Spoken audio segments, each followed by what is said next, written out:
I don't normally do disclaimers, but this time it's unavoidable. To be frank, I completely botched this project. I thought I would set out to engineer a new structure of society wherein the institutions of wealth would be seamlessly woven into our pre-existing power complexes of state and religion. But I failed. Moreover, I'm still not sure if the inadequacy is my own, or if the task is actually just impossible. And to be honest, that's the only reason I'm still posting it, to see if the failure here is mine or humanity's. So, in the spirit of trial and error, let us crack right on with it now, shall we? Give me control over a nation's wealth, and I care not who makes its laws. Meyer Amschel Rothschild. It's a well-understood principle in all countries that still have functioning democracies that the powers of the ruling elites must be segmented, their powers subdivided, and their power bases set at odds against themselves, lest they turn their full facultative might towards exploiting and enslaving the people in whose best interests, and thus at whose pleasure, they're supposed to be appointed to rule in the first place. It's in this way that authority and responsibility are thought to be inextricably wed. Of course, if you've existed in the real world for more than 24 hours, you'll know that this theory is about as in sync with the actual reality of things as the practices of astrology or tarot. But for some reason, what's far less well understood, or at least less well articulated, is that wealth equals power, and yet, as a political force, remains almost completely unregulated and unopposed. Beware that when fighting monsters, you yourself do not become a monster, for when you gaze long into the abyss will gaze back into you. We all know who said that.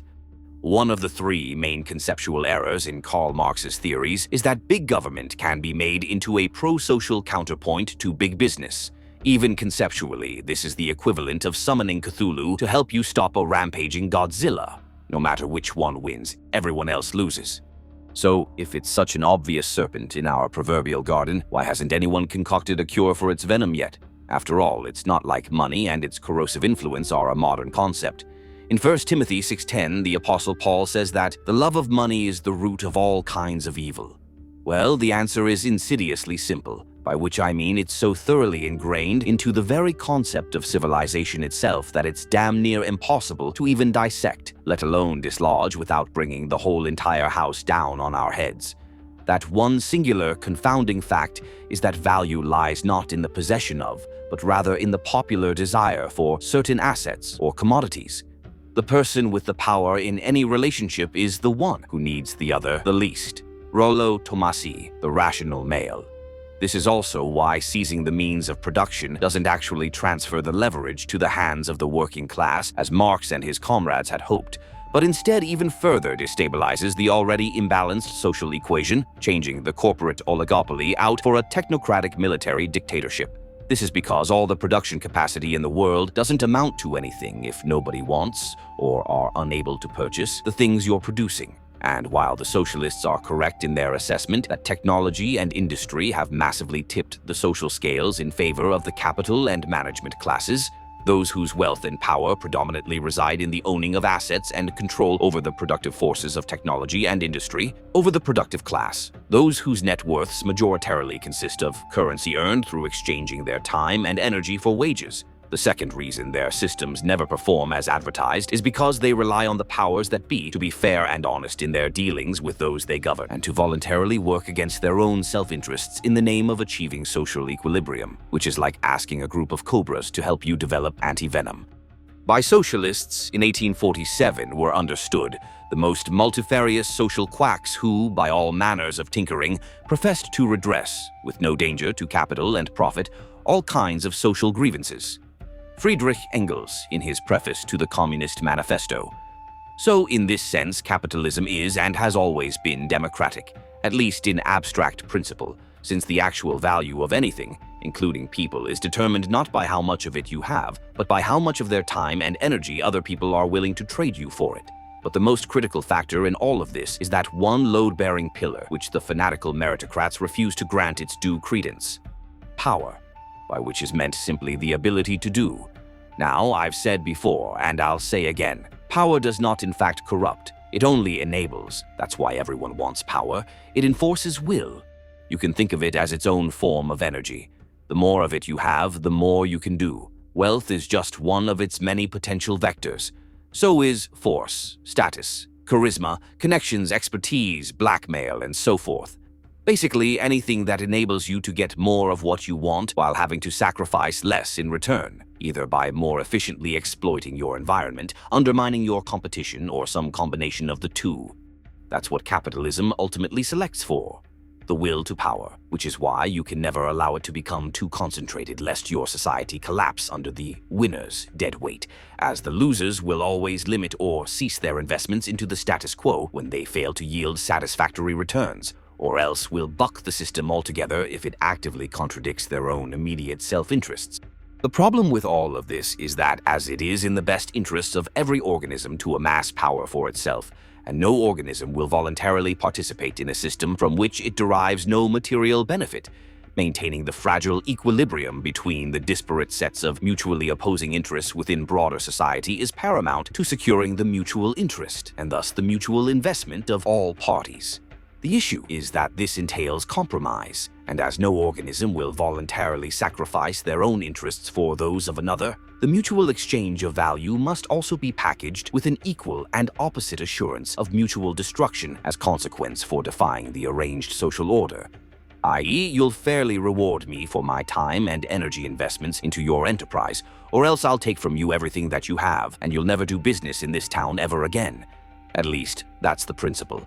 Unfortunately, the actual fact is that this almost never really works out this way, because if an entity controls the majority of the wealth in an area, e.g., a small town which grows up around a mine or factory and thus has its entire economy rooted in the proceeds thereof, they can then transmute that into political leverage by threatening to move those jobs out of town if the politicians try to meaningfully rein in their predatory business practices. And since the ultimate ideal aim and value of business, maximize their sales profits or sell less for more, will always contradict those of the consumer, maximize their purchase profits or buy more for less, and the worker, maximize work profits or work less for more pay. Whenever one side gains substantial leverage over the other, they're always going to wield it to maximum effect, which usually results in the breakdown of the societal order, which never works out well for anyone in the long run. Similarly, we see this sort of lopsided, codependent bargaining scheme playing out in the mating market also. Men and women's innate reproductive strategies, unlimited access to unlimited sexuality versus gaining the absolute and exclusive commitment of the highest value male around respectively. In order for one side to win, the other one has to lose. And since neither side can exist without the other, men or women, production or consumption, capital or labor, and since nobody's going to play a game they know they'll lose, if ever one side fully wins, the system collapses. Or, to put it another way, whenever somebody wins, the game ends. And this is what we see now in all these markets. The side who needs the other the least at the moment starts grabbing for more power and more entitlements because they can. Eventually, this leads to the other side withdrawing their support for the system, which does nothing but demean and exploit and impoverish them. Then the whole system collapses completely when the lower side gets offered a better deal elsewhere. Of course, the opposite side to this coin is the famous saying by Alexander Tyler: "A democracy cannot exist as a permanent form of government. It can only exist until the voters discover that they can vote themselves largesse from the public treasury. From that moment on, the majority always votes for the candidate promising the most benefits from the public treasury, with the result that democracy always collapses over a loose fiscal policy to be followed by a dictatorship." I've said myself before that a republic, which is just a democracy wherein only the rich landowners can vote, will always turn into either a democracy or a dictatorship when the majority realize they're being screwed over by the elites. And a democracy always becomes a dictatorship for this same reason, just from the opposite way. People will always use whatever power they have to their own benefit. That's just how people work. There's a saying in the military that a barrier's not a barrier unless it's defended. Just so is the case in law and in culture. It doesn't matter what sort of legal or moral framework you lay out if nobody's willing to actually follow or enforce it. And since you can't tax capital, which is just the possession of things which are theoretically worth money if you sell them, there exist hardly any incentives anywhere for the political and economic elites to meaningfully combat each other. So, implementing more regulations and controls, or rather by ceding more power to the hands of the politicians in hopes that they'll use it to make your life easier rather than to enrich themselves and their corporate pals at your expense, would be like the deer voting to loose a horde of bears into the woods to try and break up the wolf packs. Granted, wolves and bears aren't usually in the habit of teaming up to herd and tyrannize over their prey, but they also don't naturally hunt each other either unless there's a shortage of large prey items. For those who've lost the metaphor, the deer are the working and middle class, the wolves are the big business leaders, and the bears are the politicians.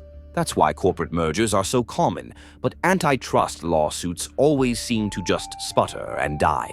In short, the people in charge profit from the former, but only from the illusion of the latter. So now, the question is, how would we encourage the bears and the wolves to more than just play fight each other when neither has any natural incentive to do so unless they're fighting over a kill? Well, unfortunately, this brings us to the core reason why the delicate balance of wealth and power within society is so arduous to control, and thus why both true capitalism and true democracy are virtually unheard of historically. Contrary to popular belief, status is conferred by incentives, not abilities. It's what other people want from you, not what you can actually do or contribute to the system itself that decides your place within the social hierarchy. In other words, it's not about being a productive member of society, because nobody actually cares about society except insofar as it benefits them and their affiliate clan, tribe, and/or coalition.